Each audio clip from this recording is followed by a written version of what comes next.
How good are you at keeping a secret? Are you the kind of person who can't help but share every bit of information you come across, or can you hold on to something confidential for years if needed? If that's the case, you might have more in common with the incredible artifacts you're about to witness in this video. Some of them have clung to their secrets for thousands of years, and maybe they never planned to reveal them at all. So, without any further ado, let's get into it. Number 15, Etruscan liver of Piacenza. Ancient people recorded the night sky in countless ways, but none quite like this. Known as the liver of Piacenza, this 2200-year-old artifact from the Etruscan civilization is shaped like a sheep's liver and covered in inscriptions believed to represent a celestial map. The Etruscans once held sway over much of what is now Italy, but their language and culture were absorbed by the Roman Empire, leaving many of their customs mysterious. This bizarre object was likely used in divination rituals. The Etruscans believed that divine will could be interpreted through animal entrails, and this liver sculpture may have served as a teaching tool or reference in such ceremonies. Founded in 1877, its surface is divided into sections, possibly corresponding to deities or constellations. Though small, just 5 inches long, it holds an outsized place in the puzzle of Etruscan spirituality.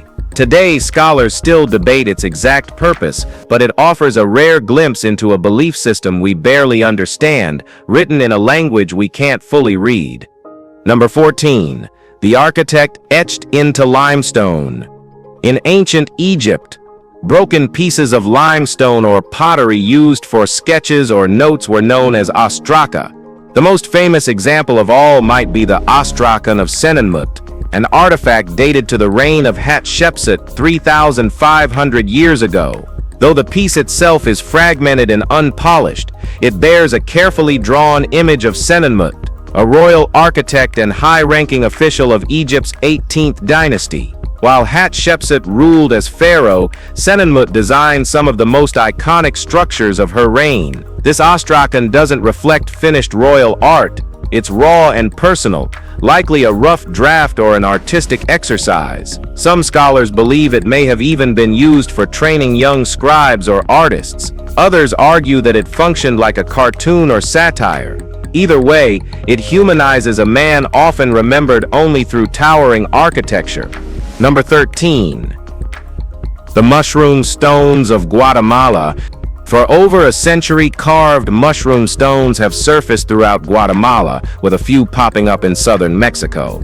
Their meaning has long divided researchers. Some believe they honored hallucinogenic mushrooms used in spiritual ceremonies. Others argue the shapes are symbolic of fertility, pointing to the obvious phallic resemblance. Maybe both are right.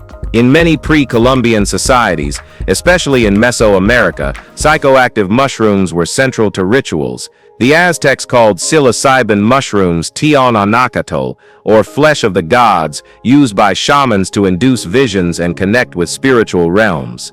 Similar practices were common among groups like the Mazatecs, Mixtecs, Zapotecs, and others. These mushroom stones may have served as ritual objects honoring the fungi that helped guide religious ceremonies and divine communication. Despite their ambiguous appearance, they reflect a rich legacy of ancient psycho-spiritual traditions. Whether seen as sacred or sensual, the carved stones remain an enduring symbol of how intertwined the natural and supernatural worlds were in ancient Central American belief systems. Number 12. The only sculpture of the Pyramid Pharaoh.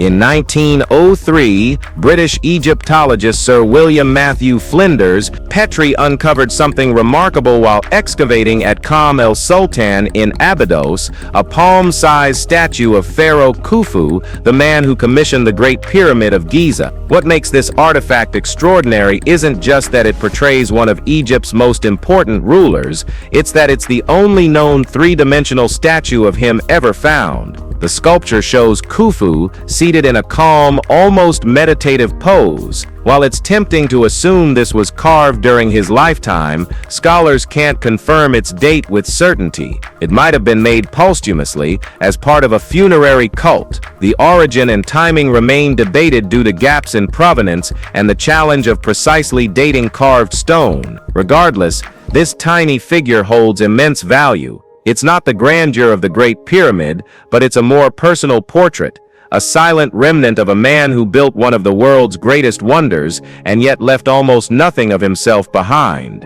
Number 11. The doodle bone from the Judean hills. Boredom often drives people to scribble whatever comes to mind, a good human habit. That might explain the curious set of 6 engraved lines found on a bone fragment unearthed on the slopes of Israel's Judean hills in 2021.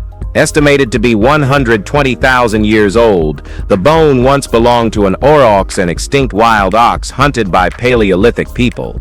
The question archaeologists are grappling with is whether those incisions are mere idle scratches or more intentional. If the markings were carved purposefully, they may represent the earliest known example of abstract design by hominins in the Levant. The lines were etched in a single session with a tool resembling a flint blade. The pattern, 3 lines, then 2, then 1, has sparked theories about prehistoric counting or symbolic communication.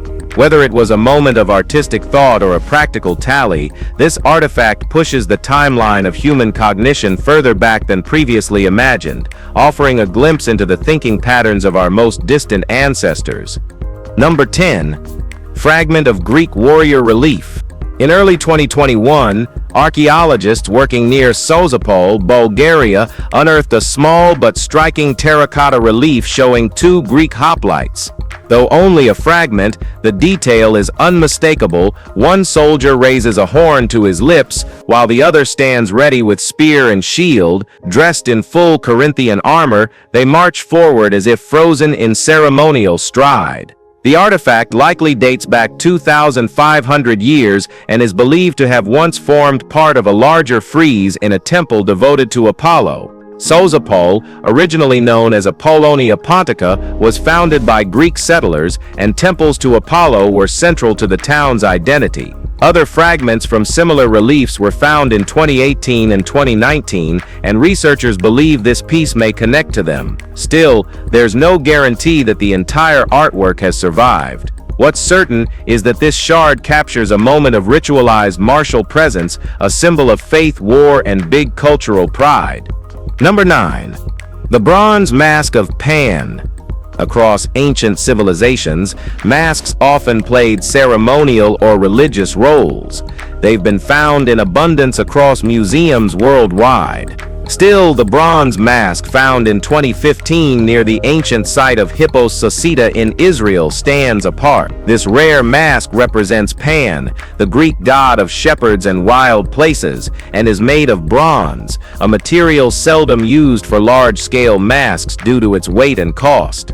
Most bronze masks from antiquity are small, easily transportable pieces. What adds to the intrigue is where it was found, outside the city boundaries, in a secluded area. That detail has led some historians to suspect the existence of a hidden Pan cult site on the outskirts. Pan's worship often involved chaotic rites, public drunkenness, nudity, and ritual sacrifice, typically far from city scrutiny. While the mask's exact purpose remains speculative, its scale and location suggest it played a part in those frenzied celebrations. It's an artifact that opens a doorway into a wilder, more secretive side of Roman-era religious life. Number 8. The stone pillow preferred by pharaohs. Most people seek comfort when they sleep, but comfort wasn't the goal for Egyptians.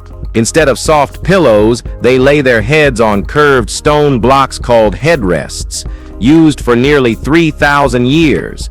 These weren't built for luxury. They were designed to elevate the head, allowing air to pass underneath and cool the sleeper in Egypt's dry heat. Some scholars believe this airflow benefit is why the Egyptians chose stone over softer materials, which clearly knew existed. These headrests often had a carved groove on top, designed to cradle the head more securely, but functionality wasn't their only role.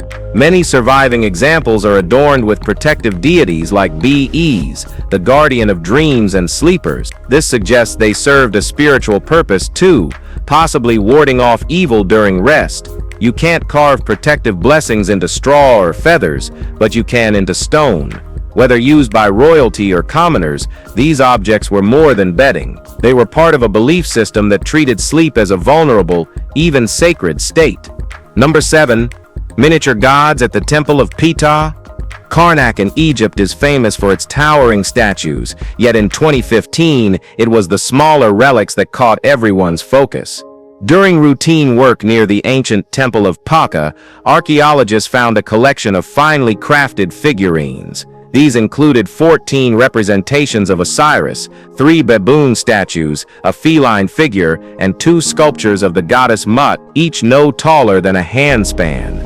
Despite their size, the detail in these carvings is exceptional. Some historians suspect these were votive offerings left behind either during the temple's original construction or later on by worshippers seeking blessings. Their refined craftsmanship sets them apart from typical votive items, which are often crude and quickly made. Their proximity to the temple suggests religious significance, though exactly when or why they were placed remains unclear. Whether symbols of personal devotion or ritual gifts, they reflect a culture where even the smallest object could carry deep spiritual weight and where devotion wasn't measured by scale, but by intent. Number 6. The Babylonian tablet that tracked Jupiter. In 2016, researchers re-examined a clay tablet from ancient Babylon and came to a stunning conclusion. It contained accurate calculations of Jupiter's path across the night sky. This fragment, written in cuneiform script more than 2,000 years ago, shows that Babylonian scholars used geometric methods to measure the planet's movement through time and space. That's a huge leap in understanding. Until this discovery, most historians believed that such mathematical sophistication didn't appear until 14th century Europe. But here it was, centuries earlier, in Mesopotamia. The tablet breaks Jupiter's travel into time-based intervals and compares velocity with distance, concepts central to modern physics. These weren't just observational astronomers, they were theoretical thinkers who built a framework for tracking celestial objects with mathematical precision. Even the Greeks of that era, often praised for their astronomical knowledge, didn't reach this level. The implications are massive. Babylon wasn't just recording the heavens, it was analyzing them. And this changes what we thought we knew about the roots of astronomy and the scientific method itself. Alright guys, now let's head over to number 5. The Derveni crater. When excavations began in Derveni near Thessaloniki, Greece in 1962, archaeologists weren't expecting to find one of the finest examples of ancient metalwork. But deep within a tomb, they uncovered what they named Derveni crater, a massive bronze vessel with such a high tin content that it gleams like gold. Measuring over 3 feet tall, the crater dates to the 4th century BCE and was likely made in Athens. It served not just as a wine-mixing vessel, but also as a funerary urn containing the ashes of a man named Astyoneos, son of Anaxagoras of Larissa. The vessel's size and detail suggest elite status, its decorations combining mythological scenes with artistic mastery. Such metalwork rarely survives. Most pieces were melted down over time for reuse. But this one escaped destruction because it was buried. Today it rests behind glass at the Archaeological Museum of Thessaloniki, a gleaming reminder of how beauty, ritual, and memory were bound together in the rituals of ancient death. Number 4. The mysterious tridents of ancient Britain. Across England, a few massive trident-shaped tools have puzzled researchers for decades. The most recent pair appeared in 2009, following a long silence since the last discovery in the 1800s. Each tool stretches over 6 feet long and is carved with 3 thick prongs, far too blunt for fishing and too heavy for agriculture. Dated to roughly 6,000 years ago, they're carefully made and meant for something specific, but that purpose still escapes modern archaeologists. Some speculate they were ceremonial. Others suggest they might have functioned as construction supports, though that theory has holes, literally. If they were practical building tools, more would have survived scattered across sites, but the number found is tiny. 1 or 2 could be explained as oddities, but multiple examples suggest a pattern. Too refined to be experimental, too impractical to be everyday tools, and too few to be common. Their purpose may be lost, but the craftsmanship remains. They force us to admit that even in prehistory, not everything was purely functional. Number 3. Idol of Pachacamac. Long before the Inca Empire, the people of the Wari culture built sacred temples, one of them dedicated to Pachacamac, the earth-maker deity. Outside Lima, Peru, the Spaniards torched the Temple of the Sun in 1533, destroying most religious icons, but one small wooden idol survived. Buried deep within the temple, it was rediscovered in 1938 and later re-examined with modern technology. Radiocarbon dating revealed it was made in 731 CE, predating the Inca era entirely. The idol was originally painted with cinnabar red, with white pigment on the teeth and yellow on the headdress. Cinnabar, a mercury-based pigment, came from over 250 miles away, indicating trade networks and the high status of the statue. This suggests a shared spiritual lineage between the Wari and the Inca. That the idol escaped destruction is remarkable. Despite Spanish efforts to erase indigenous faiths, this piece remained hidden, preserved by the very earth it was made to honor. Its colors may have faded, but its cultural weight remains. Number 2. The reindeer antler that shouldn't be in Poland. In October 2017, archaeologists working in Gołębie, Poland, uncovered a carved reindeer antler dated to around 8,800 years ago, an artifact that shouldn't logically be there. Reindeer had long vanished from Poland by that time, suggesting the antler originated much farther north, likely from Scandinavia or northwest Russia. Decorated with patterned triangles and drilled at the base, it may have been worn, carried, or even traded. Its presence implies long-distance movement or exchange far earlier than many experts once believed. This find challenges assumptions about the range and contact networks of Mesolithic hunter-gatherers, who were typically thought to have stayed local. The level of craftsmanship suggests the object was important, perhaps ceremonial or symbolic. It might have been passed between groups as a trade item or personal talisman. Either way, it adds weight to growing evidence that early Europeans were far more interconnected than previously assumed. One carved antler has become a new clue in the puzzle of prehistoric communication and mobility. Number 1. The Golden Orphism Book. Dating back 2,600 years, the Golden Orphism Book is considered by many scholars to be the world's oldest complete bound book. Created by the Etruscans and discovered in Bulgaria in 1955, the manuscript consists of 6 pages held between 2 golden covers, each sheet made from nearly 24-karat gold. The book is inscribed with text believed to document Orphic rituals, religious practices centered on the legendary figure Orpheus.